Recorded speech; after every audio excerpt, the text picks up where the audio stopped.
Great. Welcome, everyone, to the Standing Committee on the Economy. I'm Colleen Young, and I'll be chairing the meeting this evening. We have joining us here committee members Ryan Domitar, Ken Francis, Delbert Kirsch, Alana Ross, Doug Steele, and Ms. Erica Ritchie. We will begin with consideration of Bill number 95, the Surface Rights Acquisition and Compensation Amendment Act 2022, Clause 1, short title. Minister Ryder is here with his officials, and I would ask that the officials please state their names before speaking at the mic for the first time. And you don't have to touch the mics. Our Hansard operator will turn it on when you have to speak. So, Minister, please introduce your officials and make your opening remarks. Thanks, Madam Chair. I have with me today the Assistant Deputy Minister of Energy Regulation, Charlotte Hordenchuk, and the Director of Regulatory Affairs, Scott Weaver, and behind me is my Chief of Staff, Charles Reid. I'm pleased to speak to Bill 95, the Surface Rights Acquisition and Compensation Amendment Act 2022. The bill is intended to address some issues that continue to be of concern to landowners, to industry itself, and the ministry as a regulator of the oil and gas industry. Specifically, the bill will amend the Surface Rights Acquisition and Compensation Act to allow the Surface Rights Board of Arbitration to hear cases and issue compliance orders to oil and gas companies for payment of delinquent surface rights compensation owed to landowners. Add an obligation in the Oil and Gas Conservation Act for operators to comply with an order of the board. Create a requirement in the Act for the operator to prove compliance with the board's order for payment to the ministry in a manner to be prescribed in regulations.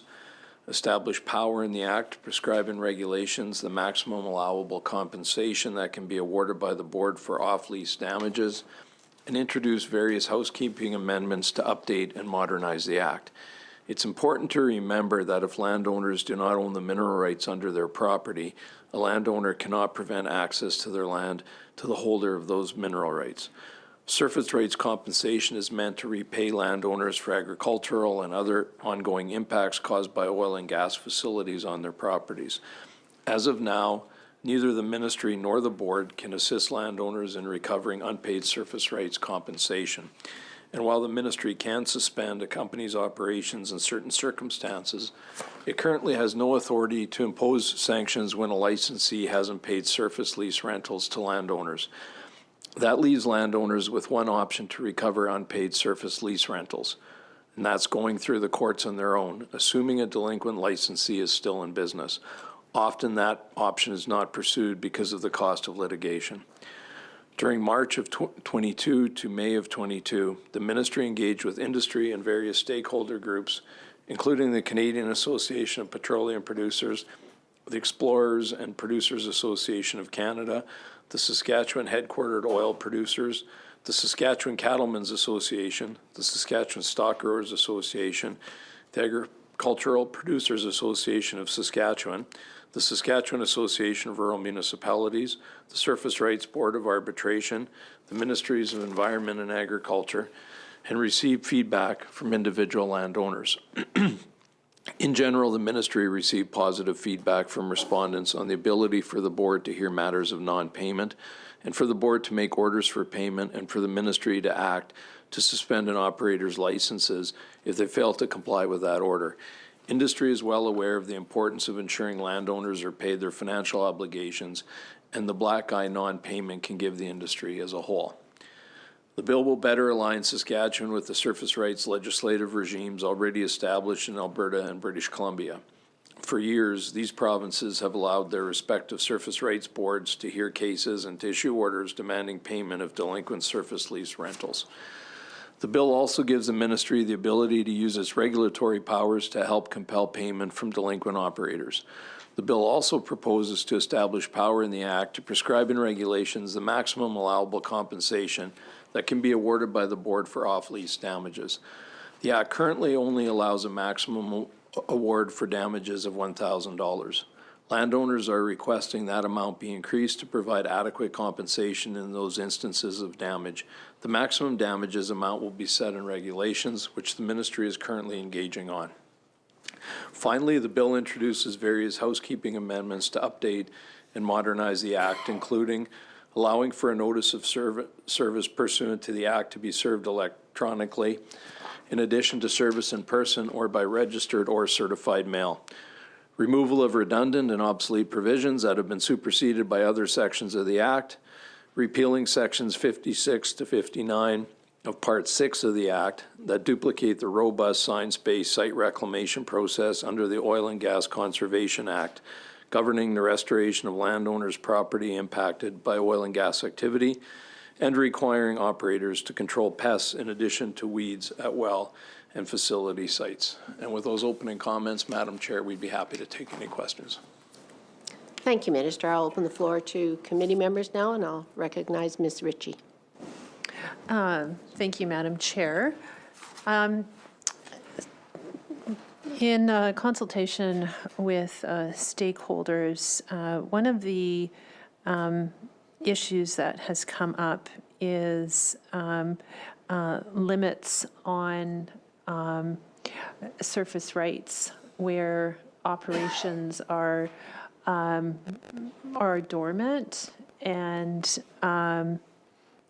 I wondered if you could explain how that issue has been addressed in terms of cases where operations are no longer active.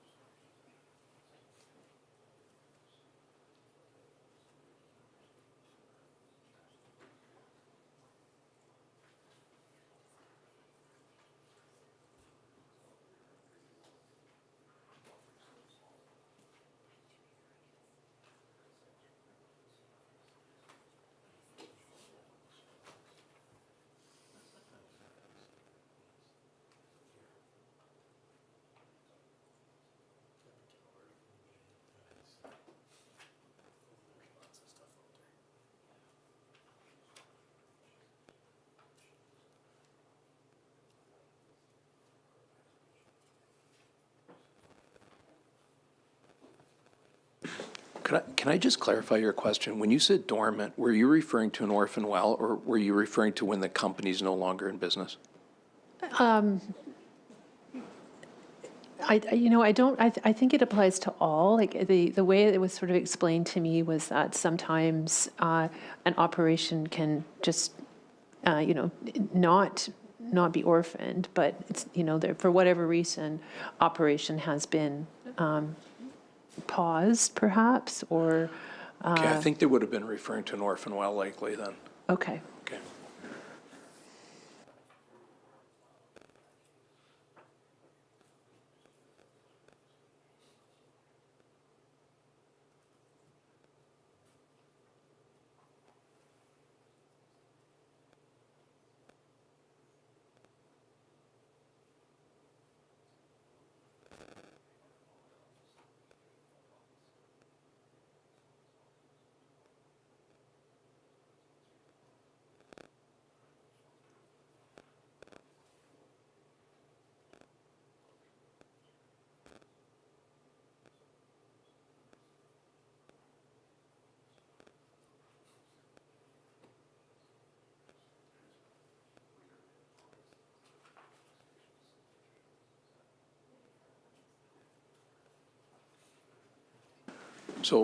So the amendments to the Act that you see in front of you today won't address that, but there are provisions existing in the Act that can address that. And I'm just going to ask Scott to introduce himself and to explain that. Sure, Scott Weaver.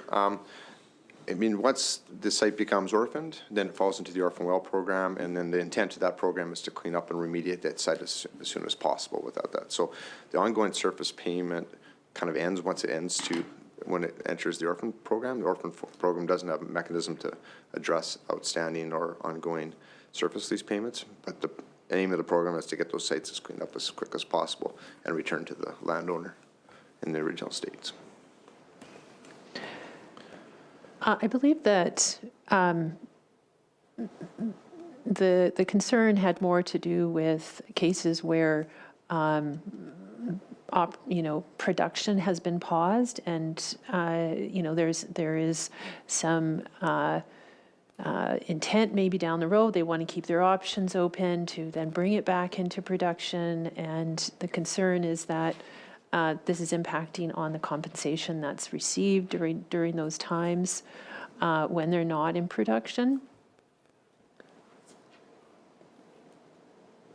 Yeah, if you're comfortable. Yeah, in those cases, actually, when a well becomes inactive, not producing, but not abandoned, the surface lease, it's still owing on that property. So that still is an accumulation of debt if it's not being paid. So that amount doesn't change. That agreement still goes forward until that site is reclaimed. So what the legislation will do in those cases where companies aren't paying is allow us as a regulator to suspend those licenses and get them off the landscape, or to identify that problem much earlier and deal with the company from a regulatory perspective earlier. So in those cases, yeah, sorry. Okay, yeah, so it seems like it's kind of addressing it sort of indirectly in terms of if it's not producing and they're not paying, then you have a mechanism for it to be. Identify that through Surface Rights Board. Yeah. And then the ministry can take actions to suspend that license. Yeah, Yeah, okay. yeah. Well, we might come back to that later when I have some questions in regards to that. I mean, certainly the issue around the degree and level of compensation has been a prime concern. And a number of sort of nuisance and inconvenience factors have been identified, including,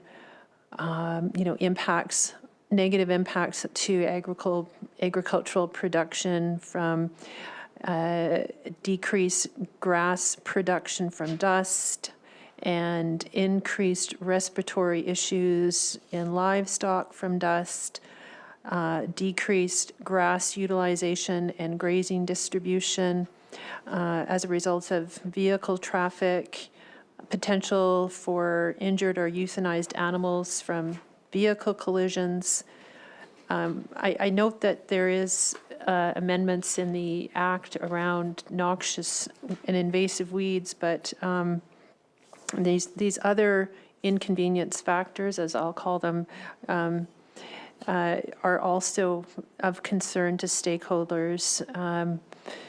Generally, the lost production from inaccessible and idled land as a result of large farm equipment being unable to maneuver around tight spots around oil infrastructure, and the list goes on. And so I guess it's sort of a broader question in terms of, you've mentioned that I believe that the compensation amount will be the subject of regulation. Is that right? Yeah, that's right. And so, I mean, it seems to me that it leaves a lot of unanswered questions in terms of the issues brought forward by stakeholders. And I'm wondering if you can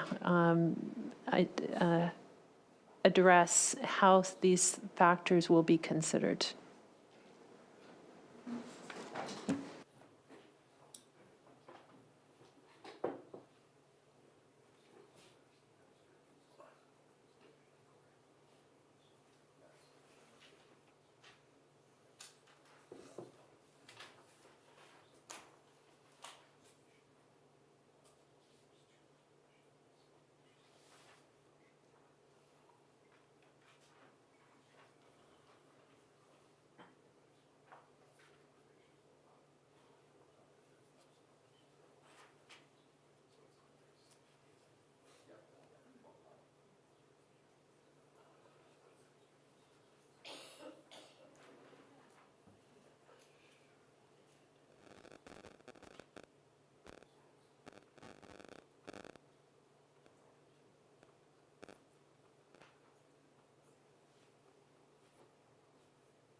So many of the issues you raised when you were going through things, you said you'd heard from landowners. That had a great deal to do with the decision to do the amendments we're doing today. So that $1,000 amount that's currently there, as I mentioned, that'll be gone. And our ministry officials are doing consultations right now to come forward with a recommendation on what that maximum amount will be from now on. So that's the intent, is to handle those sorts of concerns. I can't tell you a dollar amount today because it's not decided, but it will go through the process for regulations. And so is it, in the present legislation, there is a maximum amount that's identified in the legislation at $1,000, right? And so I guess, there would be concerns with having that now be subject to regulation, and I guess I'm trying to understand the justification for moving that into regulation and not having it being in the realm of the act, which is a legislation approved by the legislature, and now subject to regulations. And I think part of the answer to that would be, as you know, to amend legislation certainly takes longer, and that would be part of the reason that in an instance like this, that dollar amount frankly got outdated. So wherever the new amount's left with, wherever it's set with regulation, it leaves an option open for some point down the road, and possibly more, for more frequent updates when, depending on rates of inflation, those sorts of things. I guess the issue it raises, though, is that now it takes it out of the hands of the legislature to make that determination in terms of whether or not there be a cap, how much that cap is. I understand that in other jurisdictions, notably BC, there is no cap stated there, and so. Looking again for some kind of assurance or justification for why that approach would be taken. I think in addition to what I said previously, it's not uncommon for those types of things to be in regulation. That's why you have regulations as opposed to everything being in the Act. Okay, thank you very much. I guess it remains to be seen whether, sort of it strikes the right balance. I'll move on with some other questions. We've also had some feedback regarding the period for cleanup on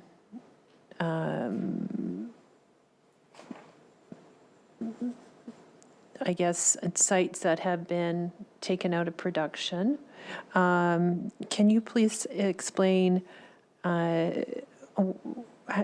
that issue has been addressed in terms of the timeframes for cleanup?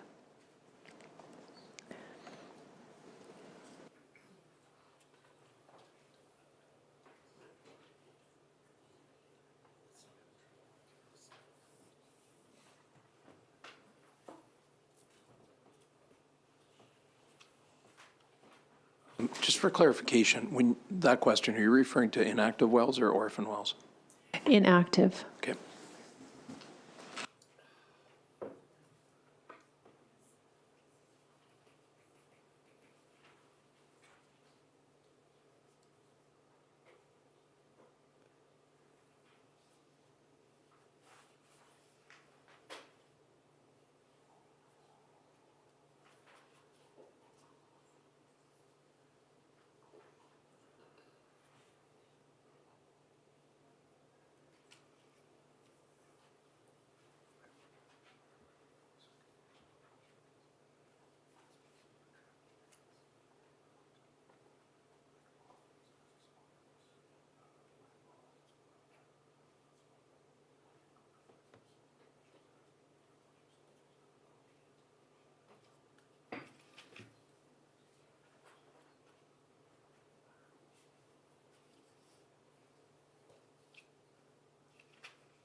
Hi, this is Charlotte Hordenchuk. So with regards to the question around the period for cleanup for inactive sites, so outside of the scope of Bill 95, but part of a set of regulations that came into force January 1st of 2023 are the financial security and site closure regulations, which prescribe through regulation an annual reduction target for a company's inactive liability reduction program. So there's requirements starting at 5% reduction in 2023 to reduce their inactive inventory.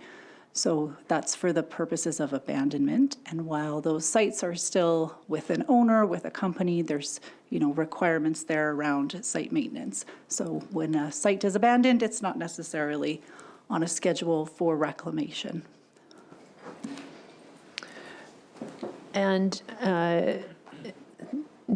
so during that time that it is inactive, then as you say, the leaseholder is obligated to ensure continued site maintenance and compensation. Is that correct?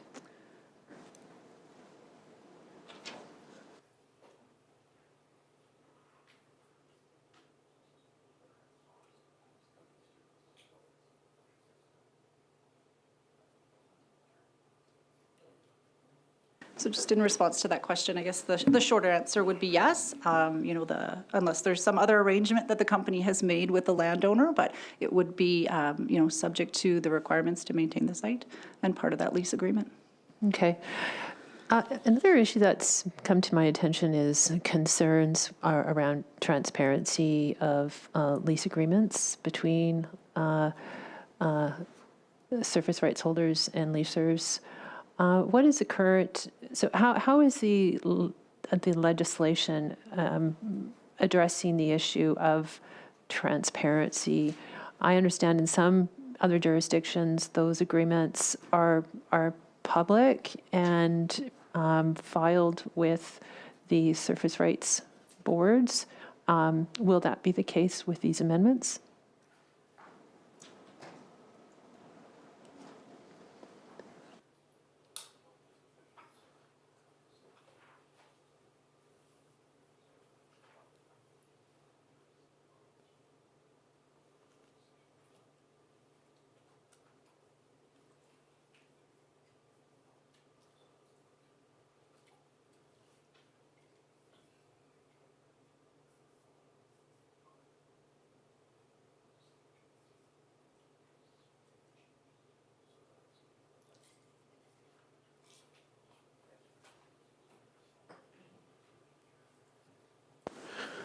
So the current requirement under Section 30 says every agreement entered into after the coming into force of this act between an operator and an owner or between an operator and the occupant, if any, with respect to compensation for any surface right mentioned in Section 23, shall be in writing, and a copy of the agreement shall be filed by the operator with the board within 30 days after the date of execution thereof. So the amendments aren't addressing that, so that would still stay in force. So are you saying in that case that at this time, any landowner could request copies or view lease agreements for other properties?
So the section I read, it'll stay in place. Your question specifically, I'm sorry, I misunderstood the first question. That would be under the operations of the board. We're not sure exactly how the board handles public inquiries with that. We can follow up and get back to you, though. Just so I understand the response, are you saying that accessibility or access to those agreements that are filed is the purview of the board? Well, I don't know whether or not there's some commercial sensitivities in play there. I don't know how the board handles that, so we will check and follow up with you, though. Yeah, so I guess, from conversations that I've had with surface rights holders, they lament, an uneven playing field and lack of, when it comes to sort of, entering into a negotiation around compensation, sort of what fair market value is and how surface rights holders are supported in terms of ensuring, a fair bargain, I guess, at the end of the day, in terms of those compensation rates and not necessarily knowing what the neighbor down the road got or, one neighbor may have been drove a hard bargain and managed to get a certain amount and just a lot of concerns around their ability to negotiate and receive fair compensation. So I guess my question would be in that case, is there anything has that issue been addressed or how has it been addressed with these amendments? I mean, how are we ensuring that surface rights holders receive fair compensation and fair market value?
So in an instant with this, to your question, what we're not trying to do is delve into that space. Government's not determining what fair market value is in this case. There is provision that if there's a disagreement between the two parties, though, now they will have the avenue to go to the board. The board can look at it and make an objective ruling in that case. What we're trying to do today is to make sure that the landowner is paid. With regards to that process, another concern I've heard is that oftentimes the timing of hearings, the location of hearings is difficult for landowners, service rights holders, particularly when it falls during either seeding or harvest or calving season. What has been done to ensure that those sorts of considerations and the priorities of surface rights holders are adequately addressed? Because I don't think it's a small matter. Like the concerns that I've heard in terms of having to drive hours to a hearing in Regina, from a farm site, and it's very disruptive to their own agricultural operations to take time out to go and attend to these hearings, the fact that the hearings aren't being held, say maybe in an RM office instead of coming all the way to Regina. And as I say, the time of year and some of those seasonality considerations and how those have been accounted for in the amendments.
Points, the board head office isn't in Regina, it's in Kindersley.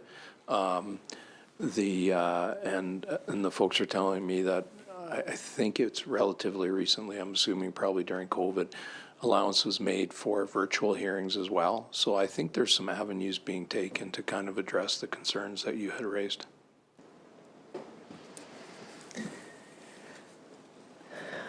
And some other concerns that I've heard raised relate to the lack of bargaining power, I suppose, when, say, a surface operator, if they feel like they're not, or not an operator, sorry, a leaser, is if they're not satisfied with the direction that the negotiations are going, they may just go to the next surface rights holder next door, and because of the ability to do directional drilling nowadays, or, access wells. So, again, the question comes is that surface rights holders don't necessarily feel like they do have a lot of bargaining power when there isn't that full transparency, and there's the ability of the producer to then go to another locations. And I'm wondering if there's, I think there was some talk perhaps about the timing for those negotiations and when they take place to somewhat address that issue. I'm not sure about that, but I'm just wondering how you considered those types of concerns from stakeholders.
So I guess the situation here becomes sort of that's the freedom to negotiate, right? If the point of the amendments today are to deal with compensation, if you've lost some use of your land or the issues around that, if the company goes to a different landowner and the first landowner, if they're not on site, then sort of there's no compensation. The amendments here become irrelevant to that person.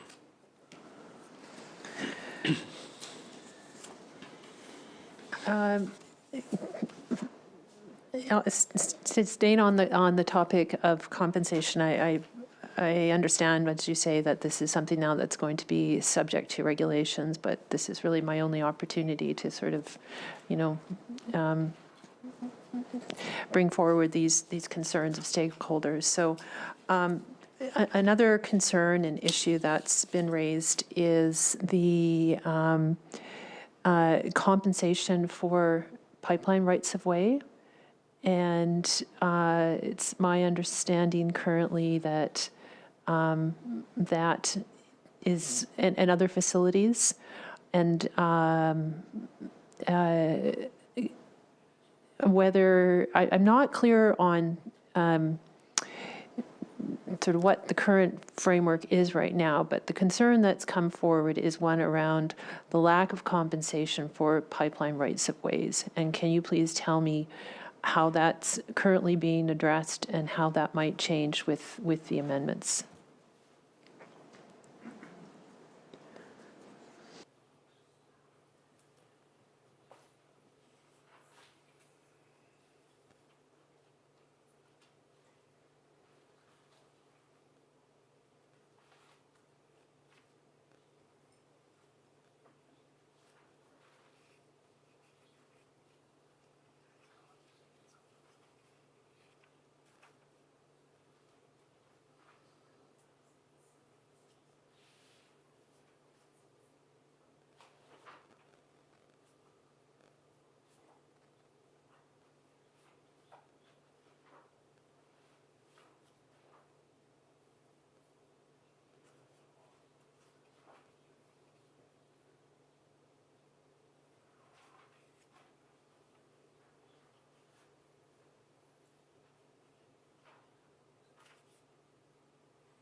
So pipelines are referring to if it's flow lines or something of that nature that would be impacted by this act.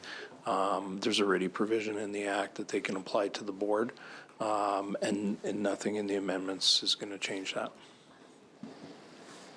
And so when you say they can apply to the board, the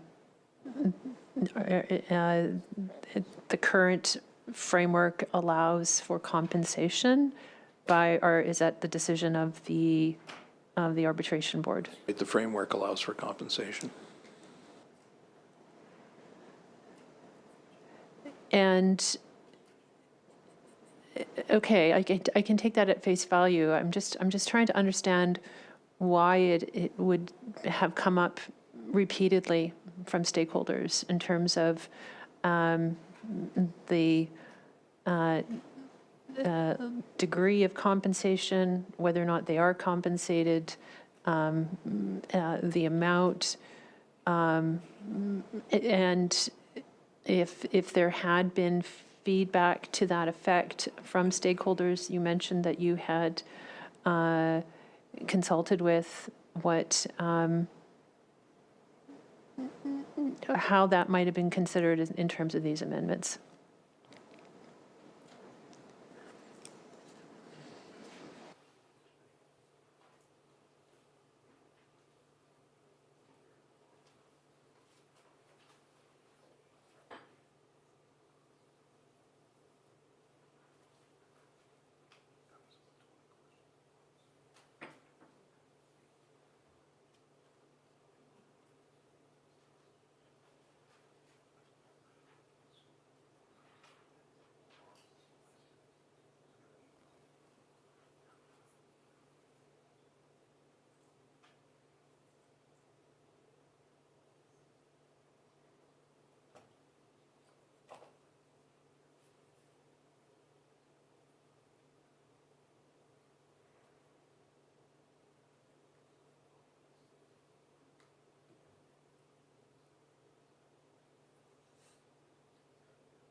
I'm going to need some clarification.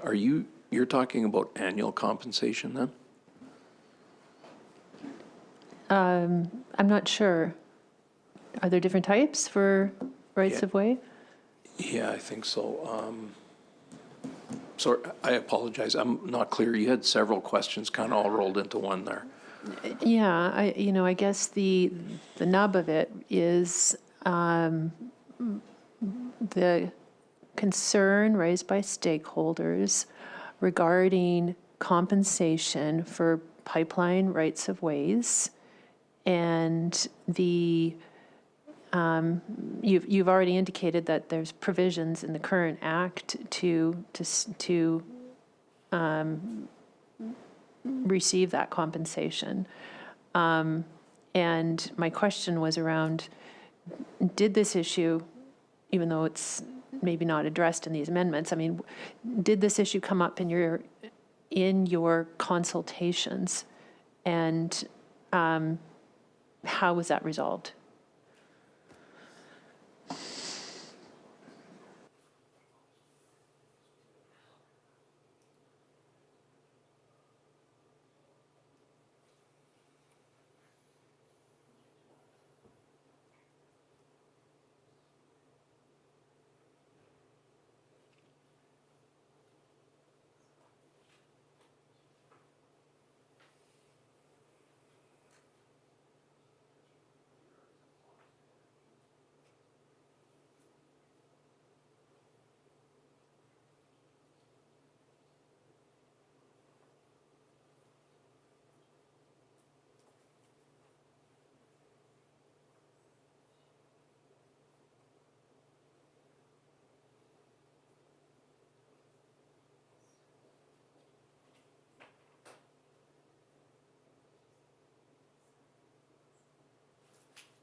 So, as I'm sure you know, I wasn't part of those consultations. Ministry officials do that, and they tell me that officials after that, they rolled up everything they heard, and it's on the website?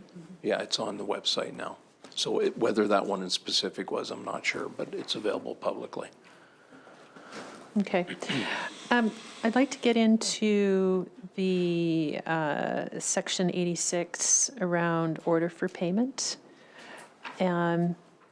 whereby if an operator fails to honor its compensation obligations, an owner may apply to the board for an order requiring the operator to comply with those compensation obligations.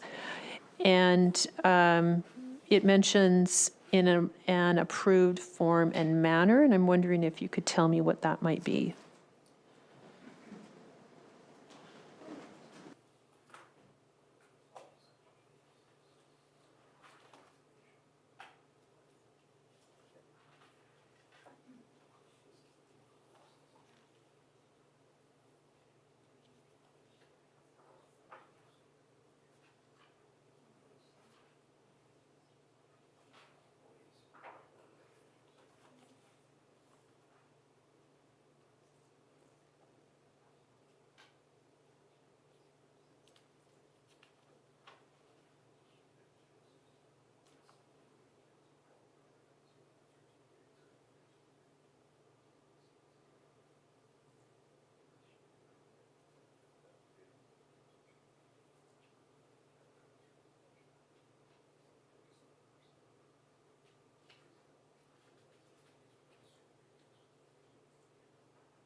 So I would say the approved form and matters to be determined still, as part of the regulation development that we're doing as well, but basically it's, the board would be looking for some verification that the payment was made, so that could include things like a cancel check or a bank statement or a transfer, some notice of such, just to verify that the payment had been made.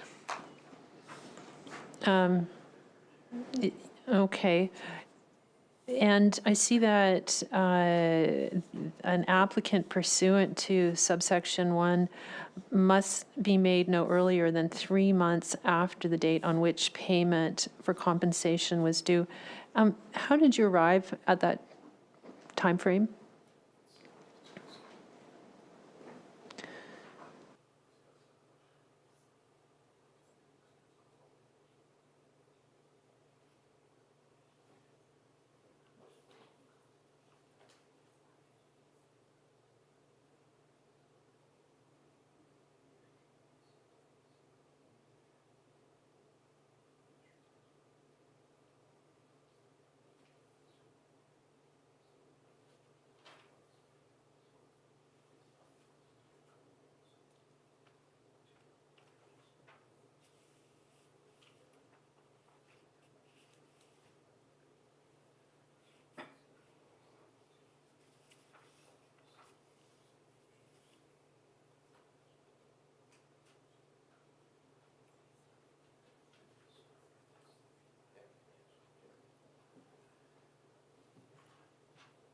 The 3 months notice was based on feedback we received both from landowners and industry, and with the intent to ensure that, these matters get addressed quicker from an industry standpoint, so landowners can come forward, but also to encourage landowners to bring these issues forward as well, so not to let non-payment drag out for a period of time. So there is, within 3 month period, there, accounting, the delayed check, there's certain reasons why something may not be paid in 3 months. But, generally after 3 months, that was the impetus to have that move forward quickly. Are there any penalties, fees that are contemplated or included in these amendments in the case where those payments are indeed either late or not forthcoming?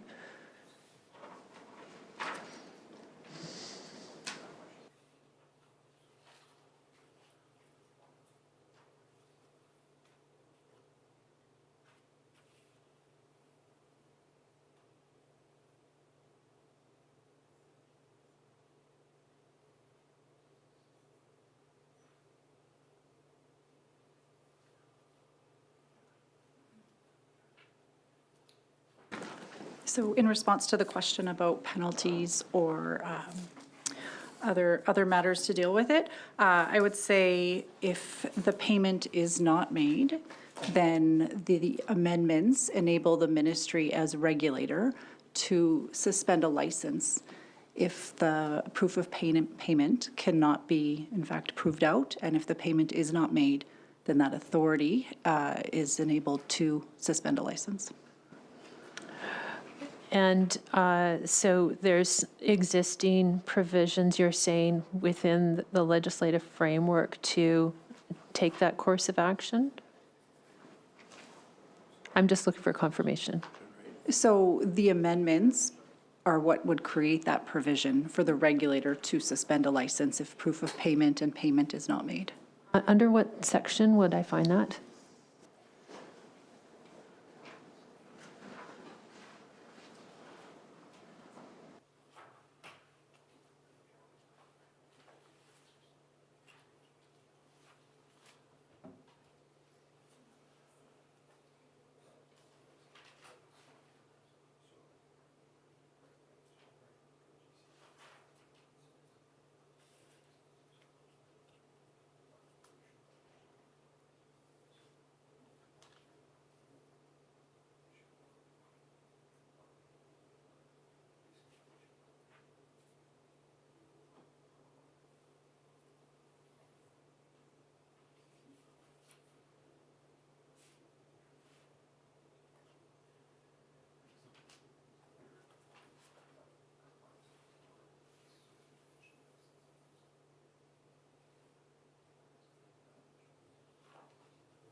Thank you for the question. So just in regards to where is that provision? So that is under the Oil and Gas Conservation Act Associated Amendment, which would be new section 9.101, indicating that every licensee shall comply with all orders issued pursuant to the Surface Rights Acquisition and Compensation Act and the proof of payment requirements set out in subsection 86.1 sub 8 of that act.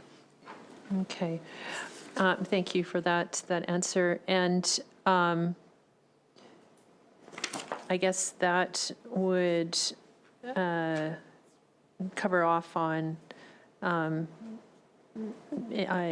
enforcement of these provisions under Section 86. Is that correct?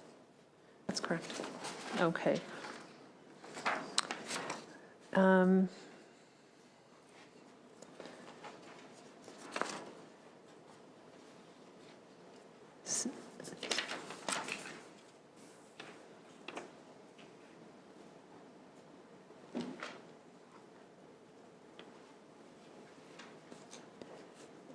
Yeah, I remember what I was going to ask.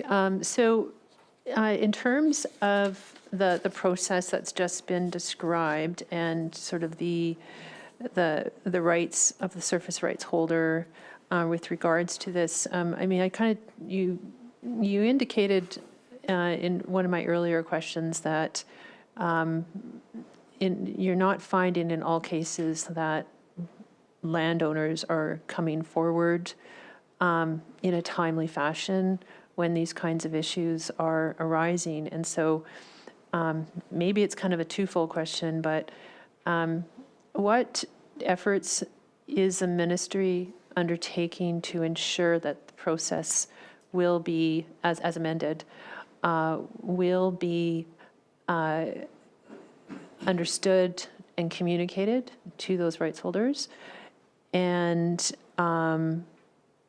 to ensure that they're coming forward in a timely manner as these issues arise?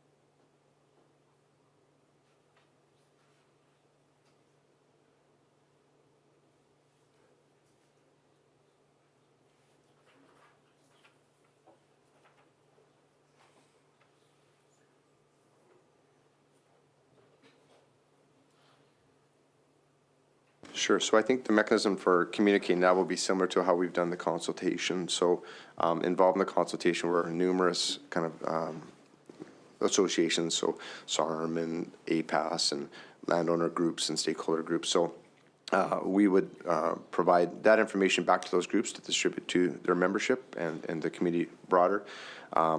We also publish, typically with regulatory amendments and such, a bulletin on our site that's it's public, but it's kind of more aimed to the industry to understand the process as well. When we did the consultations on the Act, we did take out ads and we did a social media post as well. So we have mechanisms to kind of broadly disseminate this as far as we can. So, And I guess going back to an earlier issue that I was asking some questions around in terms of the negotiating position of landowners respective or, compared to sort of the land agents of the producers. Is there or has there been any efforts or initiatives undertaken to support landowners to be able to sort of enter into those agreements on a more even footing?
So again, in private negotiations like that, it's not our intent to interject into those.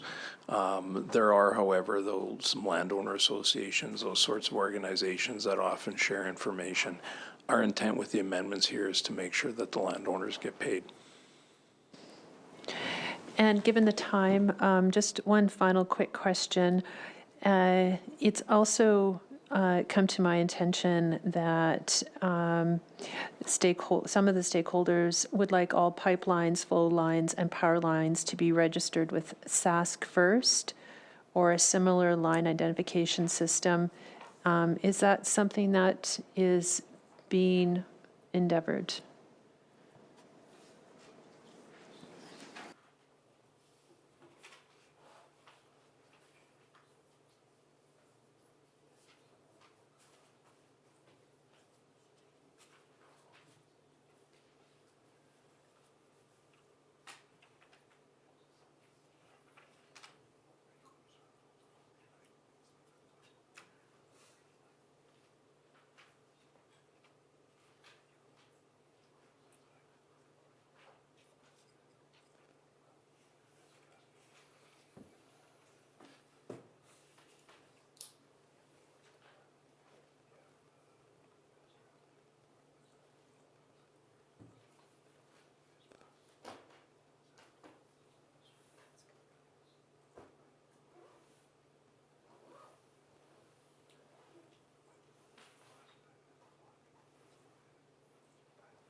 So that issue is far beyond what we're dealing with in these amendments, but we'll ask ministry officials to take a look, and if there's some information that this has been looked at in the past, we'll share that with you when we get back to you with the other items.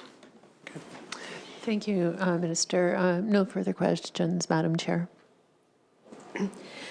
Seeing no further questions from committee members at this point in time, we will move to vote off the bill.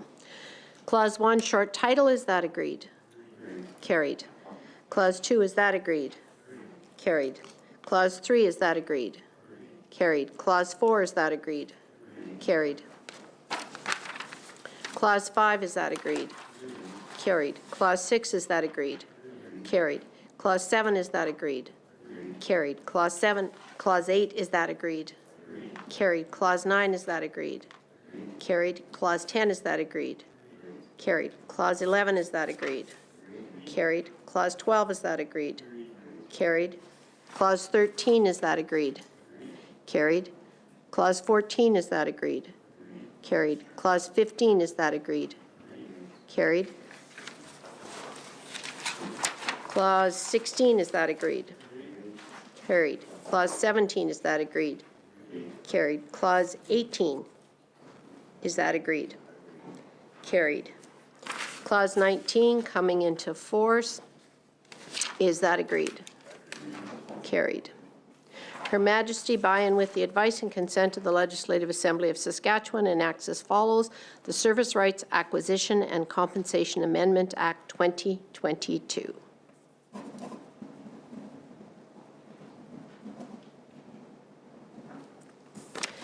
I would ask a member to move that we report Bill number 95, the Service Rights Acquisition and Compensation Amendment Act 2022 without amendment. Mr. Francis so moves. Is that agreed? Carried. Minister, if you have any closing remarks. I do. Thank you, Madam Chair. I'd like to thank you and the committee members for their time today. I'd also like to thank Ms. Ritchie for her respectful questions, the Assembly staff, and also the Ministry staff for their time today. Thank you. Awesome. That concludes our business for today. I would ask a member to move a motion of adjournment. Mr. Domitar so moves. Is that agreed? Carried. This committee stands adjourned to the call of the chair.